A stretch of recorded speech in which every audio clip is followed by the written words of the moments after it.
नमस्कार मैत्रिणींनो, आजच्या एका नवीन व्हिडिओमध्ये सर्वांचं खूप खूप स्वागत. तर आज आपण पाहणार आहोत 34 साइज कटोरी ब्लाउज कसा शिवायचा.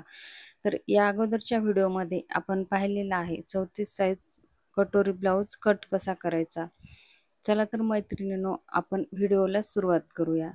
तर इथे सर्वप्रथम मी कटोरी लावून घेते. तर कटोरी अस्तरला लावून घेताना इथे साइडने आपल्याला शिलाई मारून घ्यायची आहे आणि एक्स्ट्राचा जो कपडा आहे तो आपल्याला कट करून घ्यायचा आहे. तर मैत्रिणींनो, आपण अस्तरवर परफेक्ट माप काढलेला असतो आणि ब्लाउजचा मेन कपडा असतो तो एक्स्ट्राचा ठेवलेला असतो. तर आपण अस्तर कटिंग झाल्यावर तो कपडा आपल्याला कट करून घ्यायचा आहे. तर आता एक साइड कटोरी आपली जोडून झालेली आहे. याच पद्धतीने आपल्याला दुसरीही कटोरी जॉईंट करून घ्यायची आहे.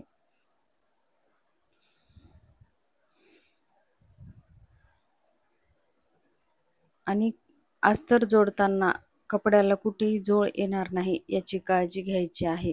ब्लाउज शिवताना ब्लाउजला फिनिशिंग खूप महत्त्वाची असते, त्यामुळे कपड्याला कुठेही जोड येऊ द्यायचा नाही. बघा, आपल्या दोन्ही कटोऱ्या जोडून झालेल्या आहेत. आता हे आपल्याला साईडला ठेवून घ्यायचं आहे आणि आता साइड पार्ट जोडून घ्यायचा आहे. तर आता त्याच पद्धतीने आपल्याला कडेकडेने शिलाई मारून अस्तर जोडून घ्यायचा आहे. नवीन शिकणाऱ्या मैत्रिणीलाही जमेल अशा खूप सोप्या पद्धतीने सांगणार आहे. मैत्रिणींनो, व्हिडिओ कुठेही स्किप न करता पूर्ण व्हिडिओ बघा, तरच तुम्हाला समजेल. आता शिलाई मारून झाल्यावर आपल्याला एक्स्ट्राचा कपडा कट करून घ्यायचा. बघा, आपल्याला आता याच पद्धतीने दुसऱ्याही साईडला शिलाई मारून अस्तर फिट करून घ्यायचं आहे.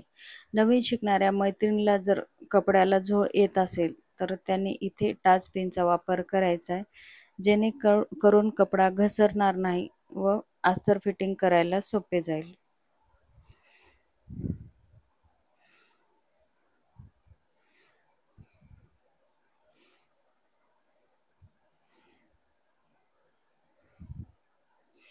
मैत्रिणींनो, व्हिडिओ आवडला तर व्हिडिओला लाईक करा, शेअर करा आणि अशाच नवनवीन व्हिडिओसाठी चॅनलला सबस्क्राईब करा.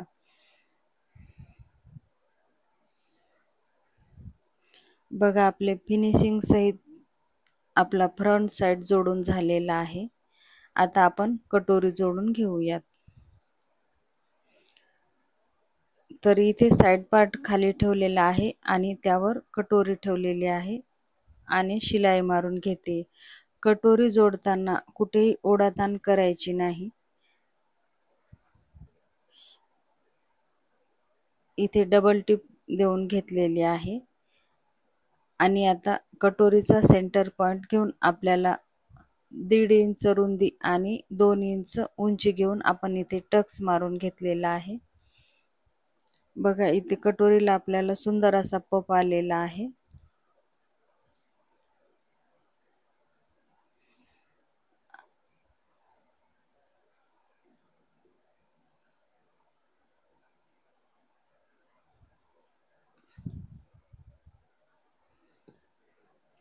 बघा, आपली कटोरी जोडून तयार झालेली आहे. आता इथे आपण क्रॉस पट्टी जोडून घेऊयात.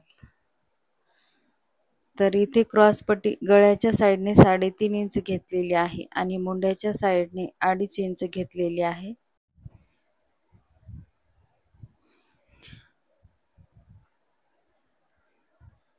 तर इथे एक्स्ट्राचा कपडा आहे तो आपल्याला कट करून घ्यायचा आहे आणि इथे क्रॉस पट्टीला अस्तर लावून घ्यायचा आहे.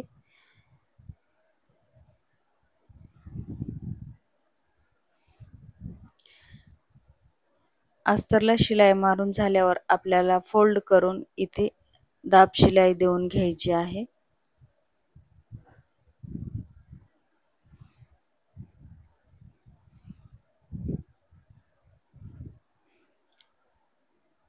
आणि आता एक्स्ट्राचा जो कपडा आहे तो आपल्याला कट करून घ्यायचा आहे. इथे आपल्याला काच बटन पट्टी काढायची आहेत. इथे आपण ब्लाऊज कट करताना मोंढ्याच्या साईडने जो कपडा आहे त्यामध्ये इथे मी काच बटन पट्टी काढून घेतलेली आहे। इथे काच बटन पट्टी जोडताना आपल्याला बटन पट्टी असते ती खालच्या साईडने जोडायची असते। तर इथे खालच्या साईडने ठेवून मी टीप मारून घेतलेली आहे आणि आता ब्लाऊज सरळ करून तिथे फोल्ड करून वर टीप मारून घेते।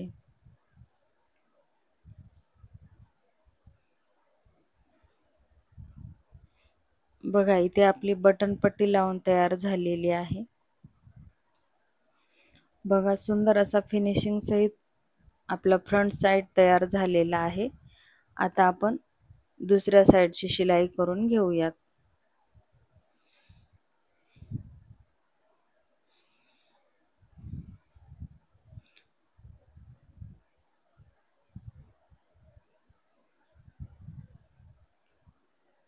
आणि इथे कटोरीला फोल्ड करून कटोरीचा सेंटर पॉइंट घेऊन आपल्याला इथे 1.5 इंचावर टीप मारून घ्यायची आहे।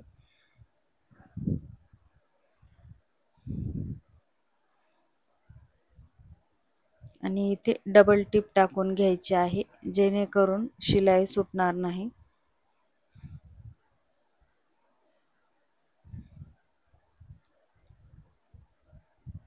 कटोरी जोडून झाल्यावर इथे आपल्याला क्रॉस पट्टी जोडून घ्यायची आहे।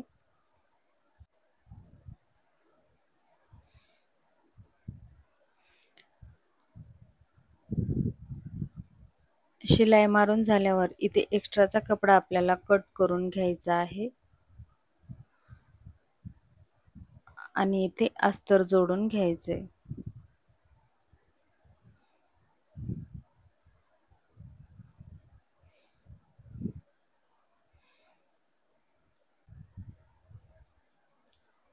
आणि इथे अगोदर जो पार्ट तयार केलेला आहे त्यावर ठेवून घ्यायचा आहे। दोन्ही साइज बरोबर आहेत का ते बघायचं आहे आणि त्यानुसार आपल्याला क्रॉस पट्टीला शिलाई मारून घ्यायची आहे आणि एक्स्ट्राचा कपडा कट करून घ्यायचा आहे। ब्लाउजला एक्स्ट्राचा कपडा कुठेही ठेवायचा नाही। इथे आपण काचपट्टी लावून घेतोय। काचपट्टी लावताना वरच्या साइडने ठेवून घ्यायची आहे आणि त्यावर टीप मारून घ्यायची।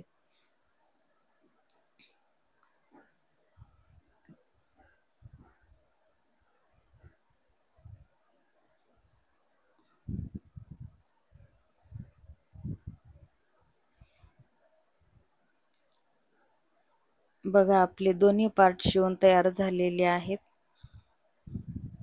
इथे थोडा एक्स्ट्राचा कपडा होत आहे ते कट करून मी दोन्ही साइड बरोबर करून घेते। त्यामुळे काच बटन पट्टी लहान मोठी होणार नाही। नवीन शिकणाऱ्या मैत्रिणीला हा प्रॉब्लेम येतो, त्यामुळे ब्लाउजला गोट लावताना आपण दोन्ही पार्ट व्यवस्थित आहेत का ते बरोबर करून घ्यायचे आहेत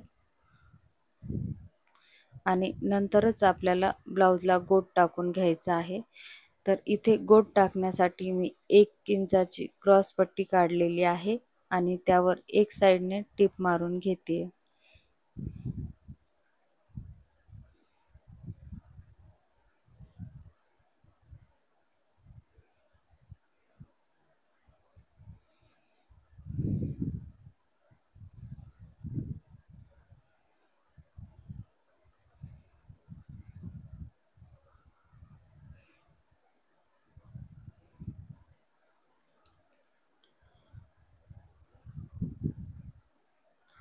आपल्याला टीप मारून झाल्यावर इथे गळ्याला आपल्याला ही पट्टी लावून घ्यायची आहे।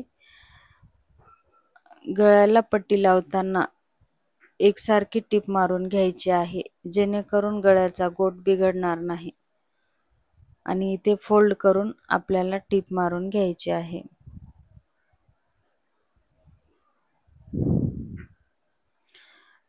गळ्याला पट्टी लावताना जर सारखं अंतर ठेवून आपण जर शिलाई मारून घेतली तर आपला गोटही एकसारखा येतो। जर कमी जास्त अंतर ठेवलं तर आपला गोटही कमी जास्त होतो व गळ्याला फिनिशिंग व्यवस्थित येत नाही। त्यामुळे आपल्याला गळ्याला पट्टी लावताना व्यवस्थित लावून घ्यायचे आहे।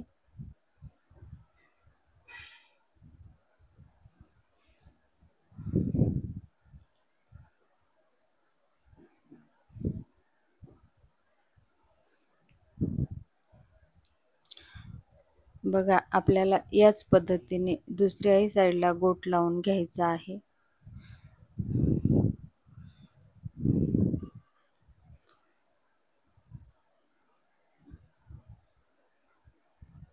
मैत्रिणींनो, हा व्हिडिओ तुम्हाला कसा वाटला तो कमेंट बॉक्समध्ये कमेंट करून नक्की सांगा आणि काही समजलं नसेल, प्रश्न असतील तर तेही कमेंट बॉक्समध्ये कमेंट करून सांगा।